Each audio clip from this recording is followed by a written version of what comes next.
Evet, selamünaleyküm arkadaşlar. Yeni bir videoya yine karşınızdayız. Aracımız Opel Corsa D 1.3 dizel multijet motora sahip. Aracımızın birçok eksiği vardı. Şanzıman bölümünü göstermedim.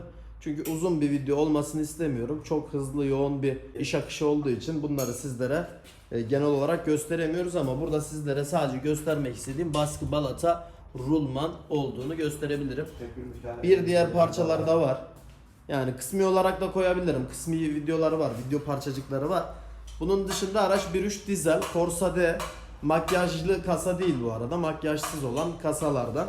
Elimde koskoca bir liste var. Bu listede plakası 1.3 dizel manuel olduğunu, Corsa D. Mevcut sorunlardan bahsedelim. Yağ rengi fotoğrafı orta yüksek kaçak arası demiş. Burayı çok fazla anlayamadık. Yağ kaçağı var. Yağ ışığı araç çalıştıktan 1-2 saniye sonra sönüyor. Normaldir. Su eksiltmemiz var. Birinci vites zor geçmesi ve geri vites ses yapması. Motordan farklı ses gelmesi. Debriyaja basınca sesin değişmesi. Büyük ihtimalle debriyaj rulmanında sıkıntı vardı. Otobanda 130-140 ile giderken direksiyon ve ön takımlarda çok titreme yapıyor diyor. Kimi sabahta boşta giderken stop ediyor. Kontağı yarım açınca 2 tane arıza ışığı yanıyor. ABS ışığı zaman zaman yanıyor. Kalorifer pek randımanlı ısıtmıyor. Turbonun durumu kontrol edecek derken tam bir A4 kağıdında olan sorunlarımız mevcut. Şanzıman haricinde izlemeye devam edebilirsiniz. Şimdi videoya geçelim. İşlemlere karterin takım aşamasıyla devam ediyoruz. Yağ kaçakları olduğu için karterimizde sökmek zorunda kaldık. Uyduruk civatalar var bu arada. Bunun altını çizelim. Normalde burası 11'lik. Bakın şöyle göstereyim net bir şekilde. 11'lik civatalar olmaz. Bu şekilde çıkmıyor. 6 metrelik olur. Bunun altını çizelim, yanlış civatalar var. O yüzden uydurmasyon olduğu için bazı civatalarda tutmuyor. Uğraştırıyor. Temizliklerini yaptık. Daha önce altından bu şanzıman ayağı değişmiş. Görüyorsunuz, yazılı bir şekilde duruyor. Birçok eksiği var aslında aracın. Ben de sizlere göstermeye çalışıyorum. Silikonumuzu çektik. Bu araçlarda fabrikasyon olarak sıvı contalı çıkıyor. Yani ek harici bir conta yok arada. Bunun da bilgisini verelim ve sensörü de aynı şekilde korumaya almamız gerekiyor. Özellikle sensörden de kaçaklar olabilir. Evet, dediğim gibi uğraştıran civatalar, orijinal olmayan civatalar. O yüzden dikkatli bir şekilde sıkalım. Bazı civatalar uzun geliyor. O yüzden çok fazla aşırı sıkmaya gerek yok. Civataların boylarını ayarlamak lazım. Değişiklik yaptığımız bazı civatalar da var. Bakın mesela şunlar paslı değil. Bunları biz değiştirdik. O yüzden çok fazla da sıkmıyoruz. Evet, şu gördüğünüz 3 tanesi yine sıkmıyor. Bizi uğraştırıyor. Yani kendi civatalar olmadığı için yeri de bozuldu. Orijinale de çeviremiyoruz. Yeri bozuluyor büyük ihtimalle. O yüzden bir şekilde bunları sıkmaya çalışacağız. Bazen bozukluğu göstereyim, al helegol koymuşlar işlerine, görüyor musun? Evet, dökülüyor. Volantı da değiştirdim baba. Evet. Hemen yenisini soldan görebiliyorsunuz. Volant da değişti. Şu ikisine çareyi bulduk. Ortadaki yalama gibi. Diğer ikisini sıktık. Yeni zaten sıvı contalar çıkmaya başladı. Bu arada motor yağını koymadan önce belirtmemiz gereken noktalardan biri, aracın sıvı contasının kuruması gerekiyor. En az bir 5 saat 6 saat. İşlemler olduğu için zaten çok da önemli değil. Ama motor yağını hemen koymayacağız. Bunun altını çizelim. Üçünü de sıktık. Zor bir şekilde olsa da üçünü de sıkmayı başardık. Sensörün soketini öncelikle balata spreyiyle temizliyoruz. Yağlı bir şekilde takmayacak.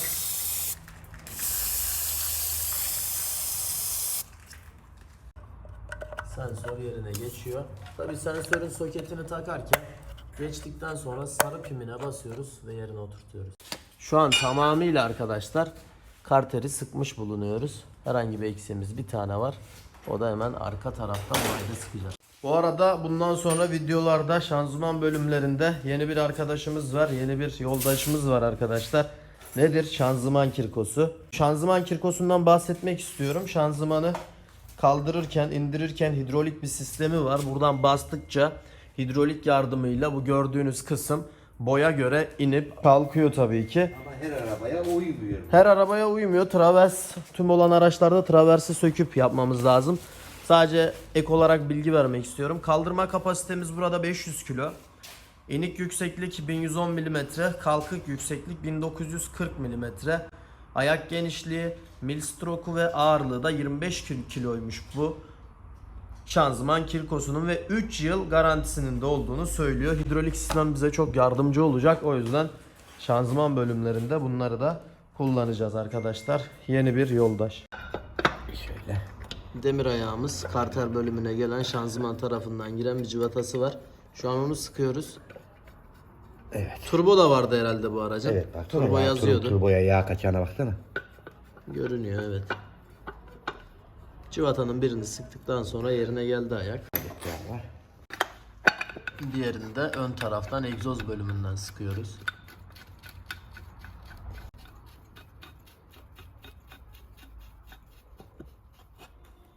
Bir diğer arkadaşlar cıvatada hemen egzozun arkasından geçtiği için şu dar alandan çekmeye çalışıyorum.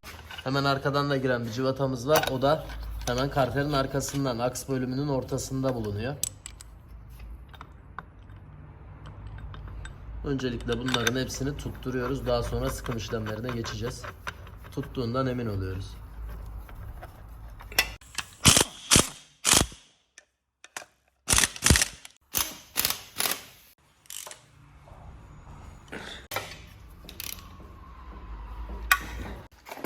Var. Soğutucunun iki üstü vidasını söktüm de egzozun üstünde bir koruma var. Ondan dolayı soğutucunun cıvataya giremiyor.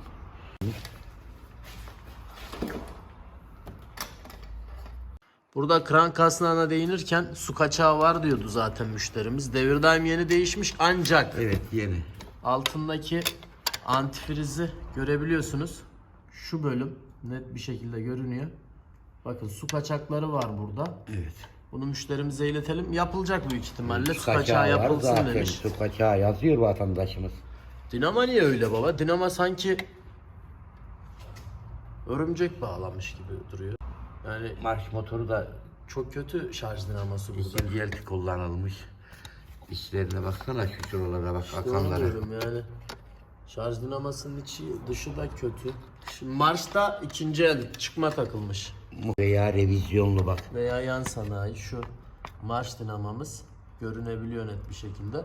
Bunlara da değinmiş olalım. Şarj dinamosu da kötü durumda. Krank kasnağımız yeni değişmiş. Su kaçağımız su devir daiminin altından geliyor. Şuraya girdiğimiz zaman bunu bak şu marş motorunun arkasında görebiliyor musun? Tam altına bak orada su tapasından su mu gelmiş oraya? Su var evet görünüyor. Telefonda net şu anda. Yani su tapasından su geliyor. Evet. Buraya ulaşmak biraz imkansız gibi duruyor baba. Aynen. Biraz zor gibi. Su kaçağı var dedik ama devir daimde de var. Ya bayağı bir kaçağı olan bir araç. Pasları da görüyorsunuz. Ya bu sudan kaynaklı pas bakın. Su tapasından kaynaklı. Aşırı bir paslanmalar var. Pasta sudan. Bakın burada antifrizi görebiliyor musunuz? Cıvatanın üstünde. Buralar aşırı derecede kötü durumda. Paslanmalar. Su tapasının biri şurada görünüyor. Ne yol geldik ben anlamadım sana. Ama kaçağı göremiyorum şöyle. Net bir şekilde göstereyim. Numara ne? Su pompasından devam edelim. Tabii ki geçmeden önce V kayışını sökmemiz gerekiyor. Bak kayıştaki zaten ıslaklığı görebiliyor muyuz? Su kaçaklarından bahsettiydik. Onu gördük o net zaten. Her yerde bir paslanma olayı var. Öncelikle V kayışını alıyoruz devir daimi çıkarabilmek için. Devir daimin bakın şu içinde yuvarlakların içinde somunlar var. Somunları söküp 4 tane somun. Daha sonra dışarıya alacağız göstereceğim. Klima kompresörü orada. Şimdi devir daimi söküyoruz. Dediğim gibi somunlar yuvarlak kısmın içinde kalıyor. Şuradan alttan bir anahtarın girdiğini görebilirsin. Evet görünüyor. Net değil. Evet şu an netleşti. Somunlar burada. Hepsini söküyoruz, çıkarıyoruz.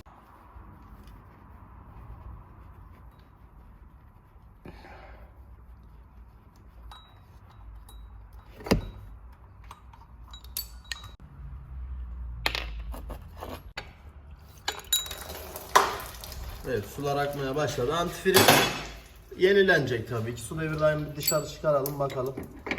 Yeni değiştiği belli ama. Yani bir yenilik var üstünde. Dışarıda daha net göreceğiz. Su pompası, su devir daimi. Var. Bunun paleti bir şekilli olmuş hep. Yani dışından benziyor ama içinden çok da yeni gibi de durmuyor. Çıkınca göreceğiz. şuradan bir aşağıya kurtarabilirsek yukarıya alabilir miyiz bunu? Alırız. Yukarıdan alırız. Şurayı bir çekeyim. Burada şöyle göstereyim. Pasta çok yok içinde ama. Evet, üst taraftan daha kolay alacağımızı söylemiştik. Kaçak Burada var. Sıvı conta kullanılmış bir kere. takan arkadaşlar kimisi ismini zikrediyoruz da insanlar diyor ki zikretmiyorsun ayıp. Ya bu paleti aşağıdan zorla çaktın. Eğdiğin yerini zorla geçirdin. Görüyorsun eğildiğini ya. Bak bunlara bir şey demiyorum. Ama buna gelince görüyoruz halini. Yok baba, neyse söyleyelim ya, yani artık çok da şey değil. Sıvı conta kullanılmış, kaçaklar devam ediyor. Evet. Paletimiz eğilmiş, kötü durumda. Yeni değilse de yapılan hatalardan dolayı maalesef palet eğilmiş ve su kaçakları da var. Yenisiyle değişecek. Montajda göstereceğiz. Burada su devir daiminin takıldığı, üstüne de V kayışı geçiyor. Bunun da altını çizmiş olalım. Tabii ki periyodik bakımlarda aracımızın her 10.000 kilometrede bir arkadaşlar filtrelerinin ve motor yağının değişmesi şart. Bunu da söylemiş olalım. Evet, turbo ve yağ soğutucuya geçtik. İkisi de söküleceği için öncelikle önündeki koruma, gördüğünüz saclar, alüminyum saclar ısıyı engellemek için kullanılıyor. Bunun altını çizelim. Orada da yağ kaçakları var, yağ soğutucunun orada. Evet. Bidonumuzda da maalesef yağlar var arkadaşlar. O yüzden yağ soğutucuyu erken de olsa değiştirmek faydalı. Zaten kaçak yapmaya başlamış. Dışına kaçırmış. İçine de yeni başlamış. Radyatörümüzde de geldiğini gördük. Bundan yakaladık ve motor tapaları sürmüş. Onları değişimini yapacağız.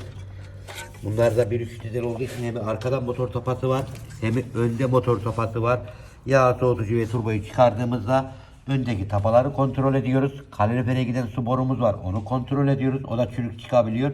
Artı emme manifoldu ve marş motorunun arkalarında da 4 adet su tapamız var. Buradan sonra oraya geçip onlara müdahale yapacağız. Öncelikle korumayı alıyorsun. Evet. Paslanmış. Egzozda ısınmış, soğumuş. Civata kendinden geçmiş. Tabii bunların kırılma ihtimali de çok yüksek. Çok yüksek. Isınan civatalar. Bakır mı peki bu yoksa Yok, normal mi? demir, metal. Demir daha çok paslanıyor baba. Evet. Isınıp Bakır soğuyor. olsa zaten sökülmesi kolay. Isınıp soğuduğu çok bir etken etmiyor. Manifoldlarda bakır somun çıkıyor bazı araçlarımızda, evet. Şimdi ısıtma bujilerinin arkadaşlar soketlerini çıkarıyoruz. Kontrollerini yapacağız. Bu arabalarda sıkıntı, buna değinmek istiyorum. Kırılabiliyor bunlar. Enjektörler çıkmayabiliyor. Genellikle bu motor fiyatta daha çok çıkmıyor. Markadan, kaliteden mi kaynaklı bilmiyorum enjektörler veya kızdırmalar, ama bu kızdırmaları da kontrol edeceğiz. İnşallah çıkar. Bir problem var mı ona da bakacağız. Daha sonra değiniriz. Şimdi 13'lük civatayı sökelim, devam edelim. Olabilir. Şimdi koruma sacı sökülecek mi bakalım.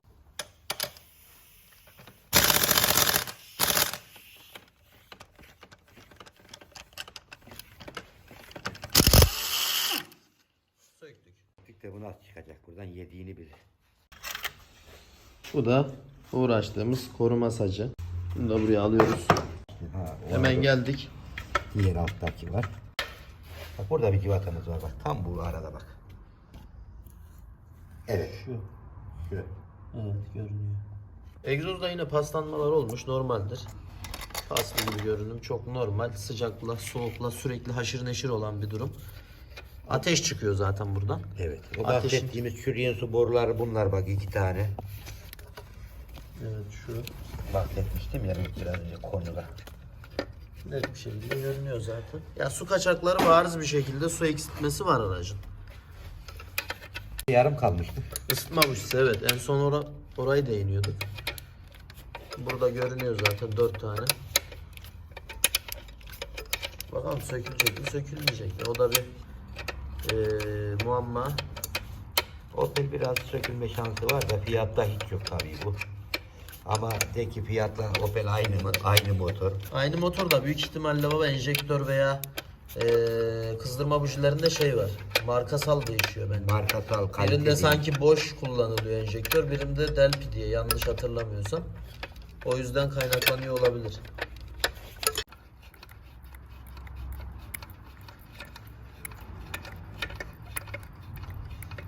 Hadi oğlum elim ağrıdı. Yeter çıkart ya. Sökül ya.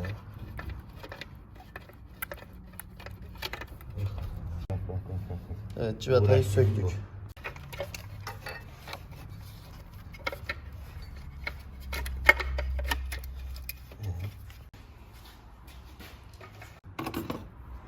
Evet, 2 saattir uğraştığımız Intercooler turbo giriş. Hava Evet. var.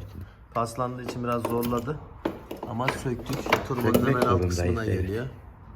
Şöyle şu bölüme takılıyor arkadaşlar. Turbonun da yağ kaçırdığı net bir şekilde görünüyor. Bakın. Paletlerinde daha yağlar var. Buradaki geri dönüş yağ dönüşü. O da şu oluyor.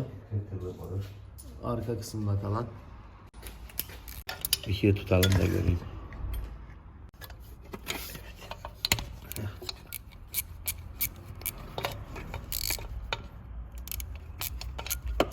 Evet, oynuyor. Elinde gelebilir aslında. Diğer civatayı da şu anda söküyoruz. Şöyle göstereyim az çok görünüyorsa.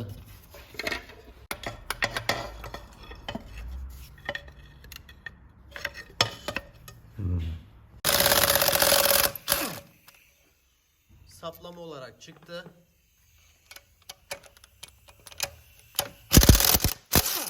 Bu somun.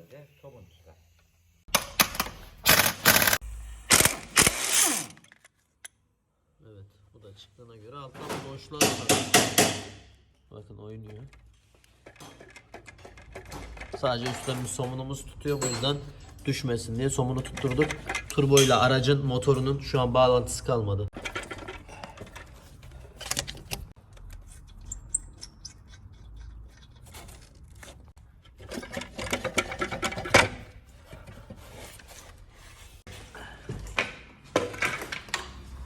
Evet, katalizörle beraber çıkarmış olduğumuz turbo. Tabii ki dışarıda daha kolay. Bakın bu üstündeki saç çıkmıyordu hatırlarsanız.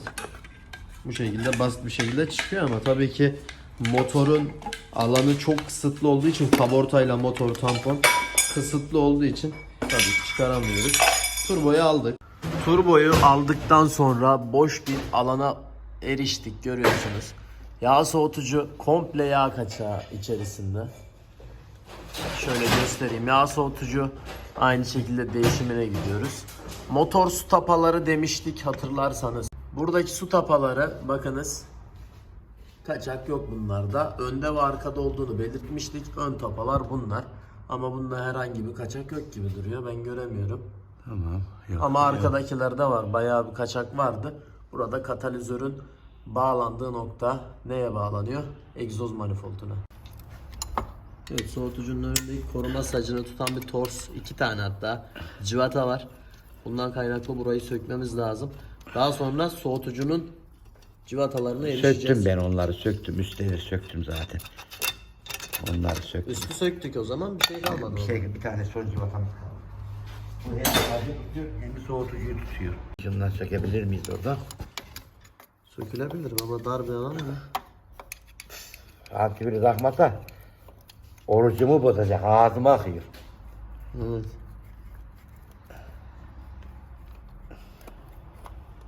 Biraz söktüm ama. O kadar bir gözükmeyen bir yerde ki. Evet, kamera bile görüyor. Evet, aldık son cıvata.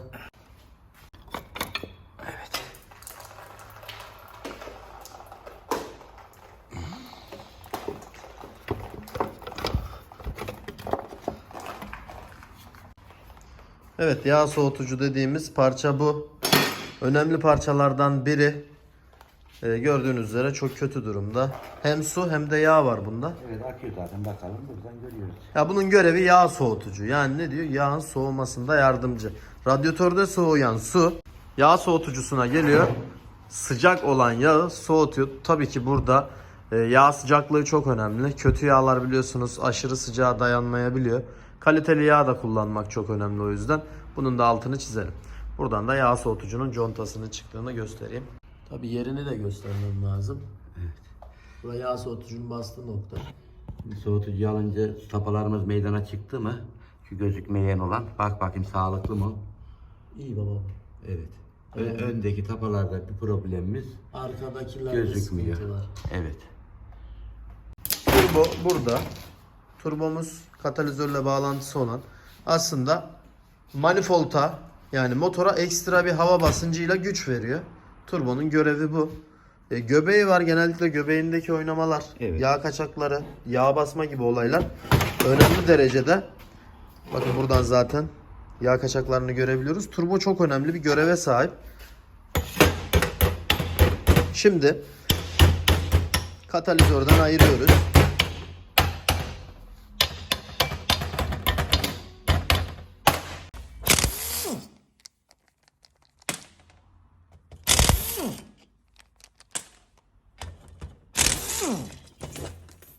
Kendiliğinden ayrıldı gördün mü? Evet, şu an katalizör ayrıldı. Bunu kenara aldım. Oksijen sensörümüz de var. Bunu da en son yine temizleriz. Bakın ne halde oksijen. Kötü durumda. Turbo da böyle. Bu araba şunu değineyim. 70'lik olduğu için 75'lik baba. Turbo küçük. Evet. Euro 4'lerde iki çeşit var. 90 beygirlik ve 70-75 beygirlik dediğimiz iki çeşit var. Turbo bu arabada küçük olduğu için bunun altını çizelim. Euro 4'lerin turboları bir tık daha büyük.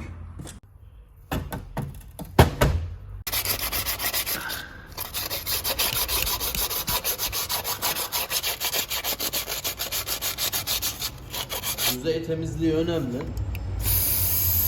Yağ kaçaklarını da temizlememiz gerekiyor. Uzaktan sizlere göstereyim.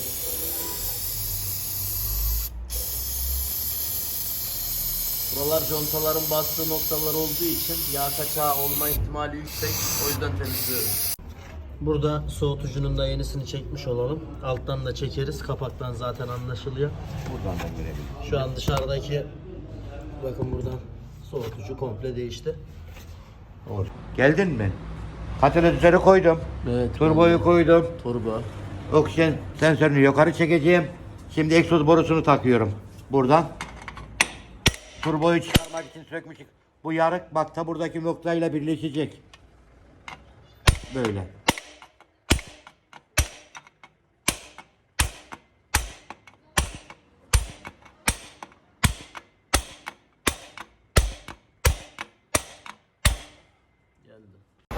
Evet, aracı indiriyoruz. Yağ soğutucuyu göstermiştik.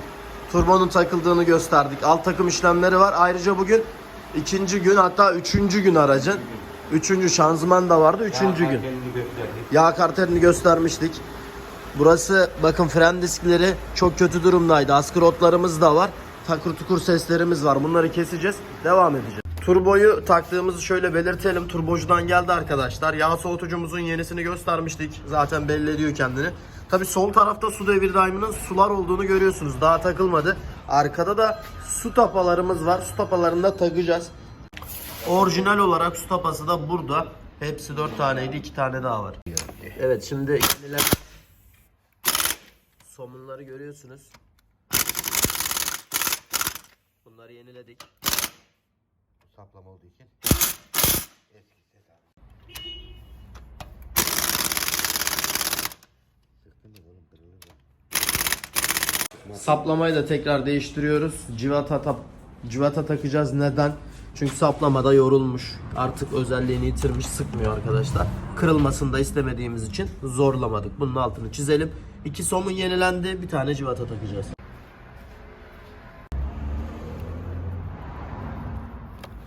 Bak buradan kafayı bükmüş, kırılacak artık bu. Evet, belli oluyor. Zaten ondan zorlamadık.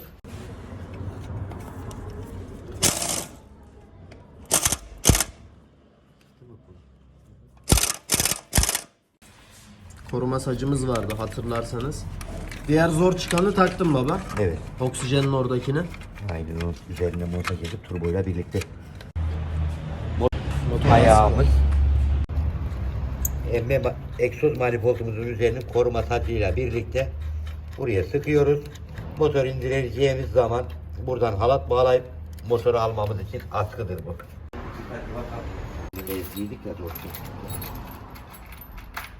Evet, buraya civatasını hatırladığınız gibi eskiydi, ezilmişti. Yenisini taktım. Bu da bizim oksijen sensörümüzün soketi. Uzun bir sokettir. Bayağı bir arkaya doğru gider.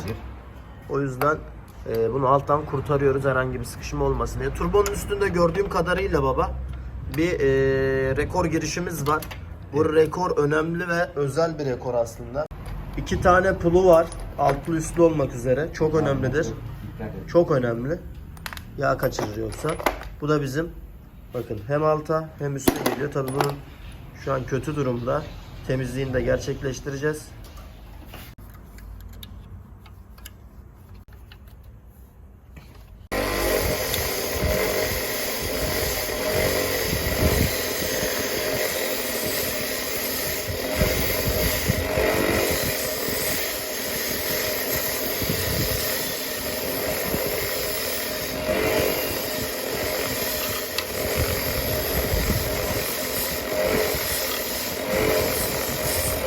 Şimdi bunu tel fırçaya tuttuk. Güzel bir şekilde temizledik. Biraz önce çamurlu şeklini göstermiştik. Tabii civatalarımız da tutacak babam şu anda. Özel civatalar, rekor civatalar, delikli civatalar demiştik. Bu bizim rekorumuz.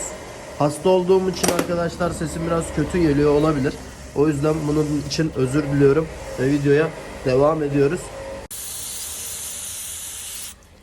Bakalım buradan ne verecek.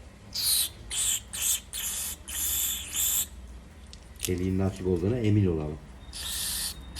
Bir de bunu tabancayla sıkmıyoruz. Bu direkt kırılır arkadaşlar.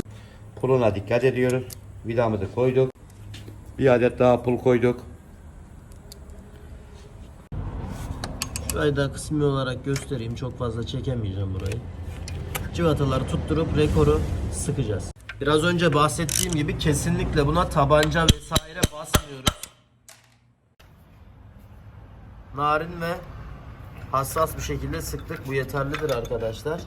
Daha sonra torsumuzu alıyoruz. Torx daha doğrusu. Aracımızın notları arasında kalorifer pek randımanlı ısıtmıyor yazıyordu. Hatırlarsanız eğer burada termostat var. Termostatın değişimi için eski termostatı sökeceğiz.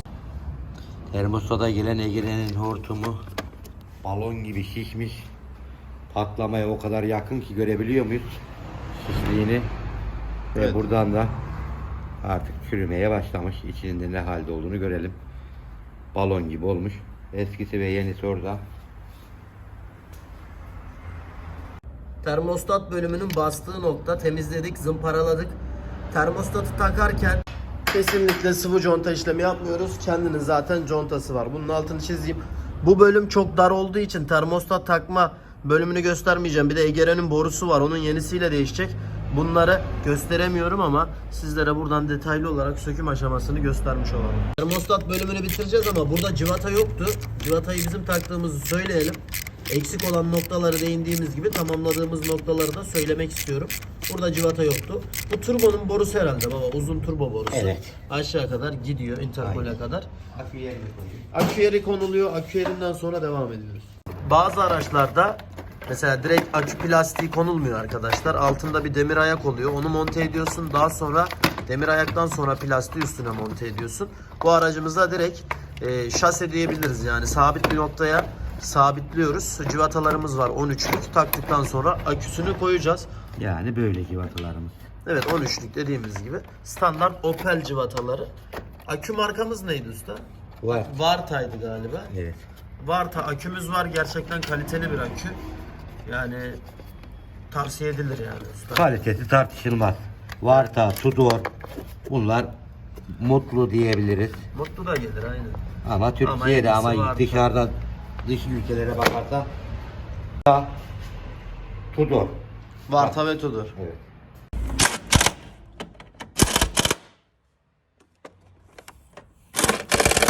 Şimdi usta bazı araçlarda yorumlarda görüyorum. Diyor ki start stop var diyor. Evet. Marş dinamasına zarar veriyor mu bu diyor. Yani bilgi çerçevesinde konuşalım. Çok fazla bilgi sahibi olmadıkları için. Marş motoruna vermiyor. Şarj dinamosuna veriyor. Çünkü şarjdan alıyor. Hareketi şarjdan alıyor. Şarj motoru arıza verdiğinde tamiratı yok. Komple revizyon değil. Komple değişim. Start stoplularda bu şarj Evet. dinamalarında özellikle. Evet. Mesela bu aracın şarj dinamosu zaten birazdan sökeceğiz, dışarıda gösteririz. Tamir ediliyor baba. Evet, evet. Ama bunların da orijinal Corsa D'lerde konjektörler yok. Bunların şarj dinamolarının konjektörü, otomatikleri Şarj dinamasının parçaları yan sanayi olduğu için bunlar da çok fazla randımanlı olmuyor. Özellikle Corsa D araçlarında. Arızamıza bakacağız çünkü çok kötü durumdaydı. Akümüzü koyduk. Üstünde 74 amperlik bir Varta akü var. Artı ucumuz arka tarafa, kırmızı ucumuz yani arkadaşlar gelirken, sol tarafa eksi ucumuz, kutup başımız daha doğrusu gelecek. Bunların sağlam bir şekilde oturması ve sıkı bir şekilde sıkılması lazım. Yolda çıktığında herhangi bir şey yapmaz. Evet, yapmaz. Aküyü de doldurmaz, aküyü de boşaltmaz. Ama bir yerde bir sarfiyat olduğu an tık istop eder. Evet. Stop ettiğimiz zaman çalışmayabilir. Hiç akü yok ekranda. Akü yok aynen. Akü Akü- yok baba diyor ya. Akü yok diyor. Yani akü yok işte, arabada akü yok yani, olay bu. Evet, akü yok baba mevzusuna gelir. O yüzden kutup başlarımızı sağlam bir şekilde sıkıyoruz. Ayrıca bu arabada neyi varmış? Amerikan park modülü var. Ayarlı bir park modülü arkadaşlar. Çok sağlıklı değil ama Tavsiye görüntü için etmiyorum ben. tabii ki takılan bir parça. Bende de var bu arada.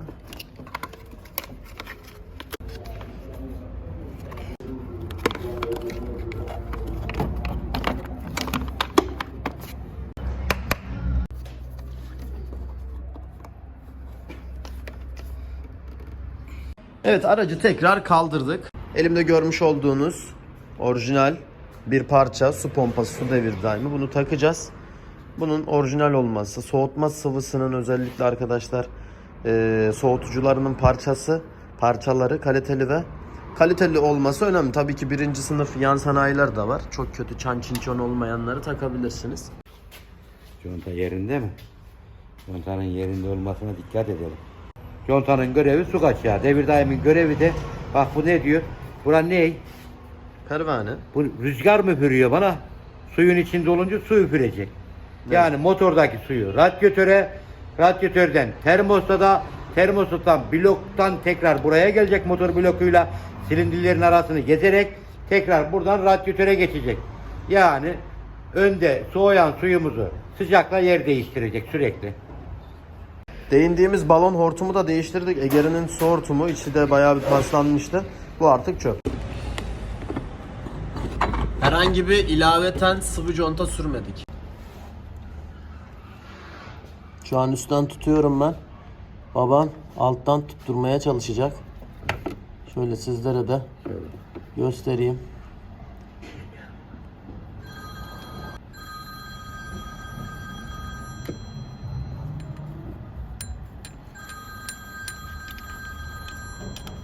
Oynat otursun iyice.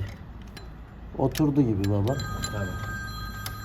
Devir daim bu şekilde, çok da çekemiyorum. Evet, burada gördüğünüz üzere su devir daimine taktık. 4 tane somunu vardı, sıktık. Şarj dinamosunu görüyorsunuz, kötü konumda. Hemen sol tarafta babam işlemlere devam ediyor. Yaptığı işlem Z-Rod, askı rod dediğimiz parça. Tabii ki salıncak alt taraftan girdiği için sökümü biraz zor. Dönebiliyor. Eski parçalar genellikle Z-Rod'lar dönüyor içinden. Bu yüzden zorluyor arkadaşlar.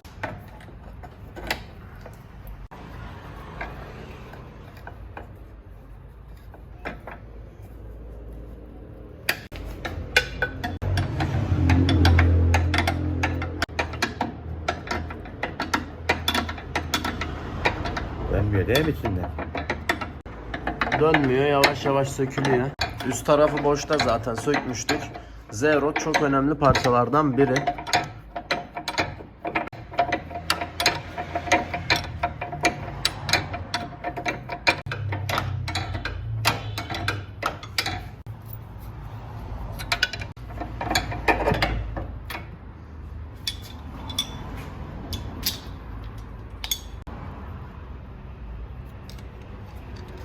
Kötü durumda. Tabi burada fren balatasının ve arkadaşlar fren disk aynasının değiştiğinin altını çizelim. Alt takımdan da bayağı bir değişikliklerimiz var. Sağ tarafın takımını göstereceğim, sökümünü. Sol tarafı görmediniz ama sizlere yine göstereceğim orayı. Yeni çıkan Z-Rod'un içinden hemen 2 tane de somun çıkıyor. Yani bu yüzden somunları da yenilemiş oluyoruz.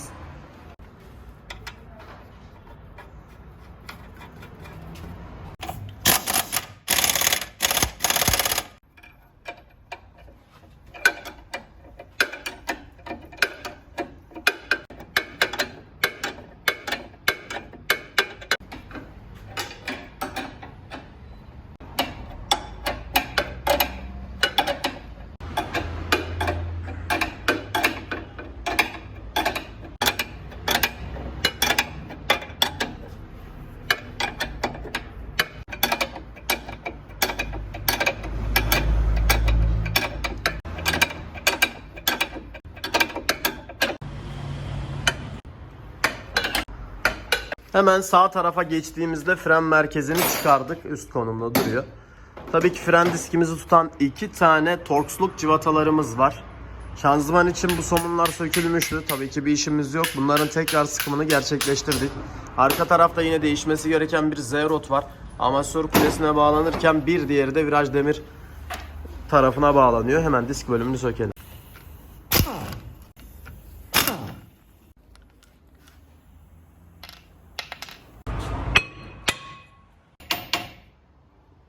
Evet, sadece porya kaldı. Porya dediğimiz nedir? Rulman aslında arkadaşlar. Tekerin döndüğü, aksın döndüğü taraf porya. Hemen yeni diskimiz geliyor. Yeni diskimizin markası da göstermiştim. Bosch marka kullanıyoruz. Hemen yerine takıyoruz.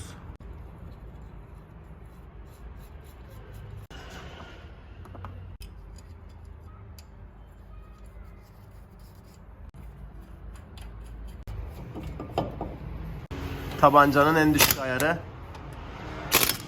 Bu kadar basit. Burada bizim kaliper demir ayağımız var. Bunun üstündeki yayların düşmemesi lazım.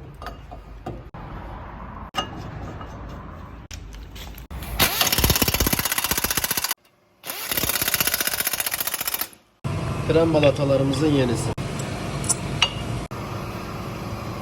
Yine yerlerine emin olalım. Biraz önce dedim ya, o yaylar çok önemli aslında. Yayların arasına geçmesi çok. Bunu takarken de dikkat etmemiz gereken husus budur bak. Düz olması. Bazı arkadaşlarımız böyle takıyor. Bak kırıldı buradan. Sağa çeker fren. Sola mı çeker? Sola çeker. Sola çeker. Burası sıkıştığı için iş Evet, yapmaz. diğer taraf daha çok basınç var. Sola çeker. Bunlara dikkat etmemiz lazım. Rekor hortumunun düz bir şekilde gelmesi gerekiyor. Ayrıca fren balatasını takmadan önce merkezi içine ittiğimizi de söyleyelim. Aparat yardımıyla, fren itici yardımıyla ittik. Yoksa yeni balatalar oturmayacaktır. Bunun da bilgisini verelim.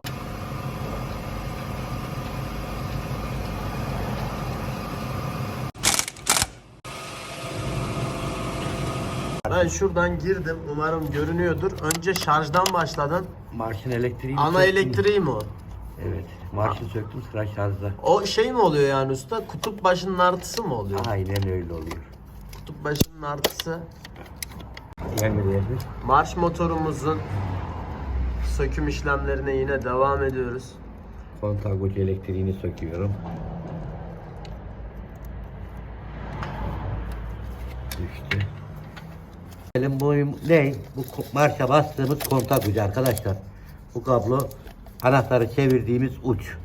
Buraya alıyor hareketi ve arabayı çalıştırıyor.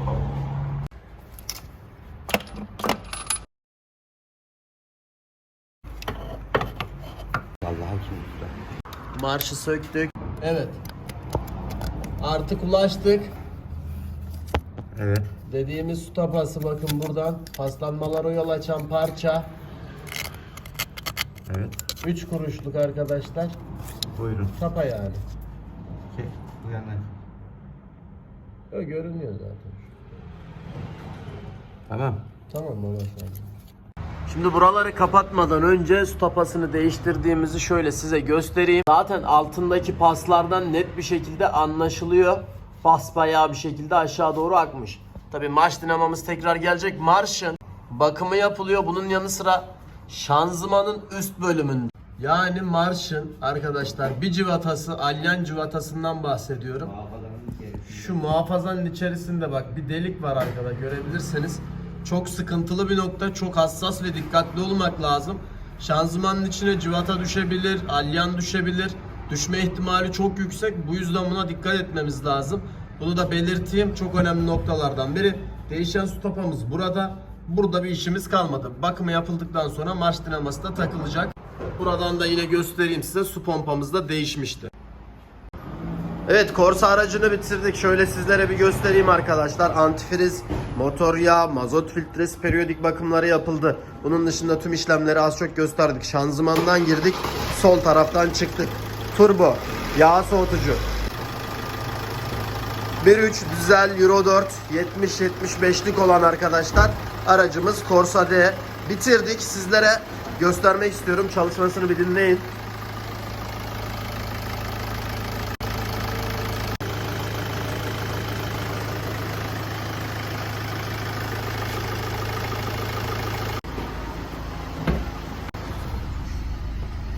249.000'de aracımız. Rolantisine bakalım.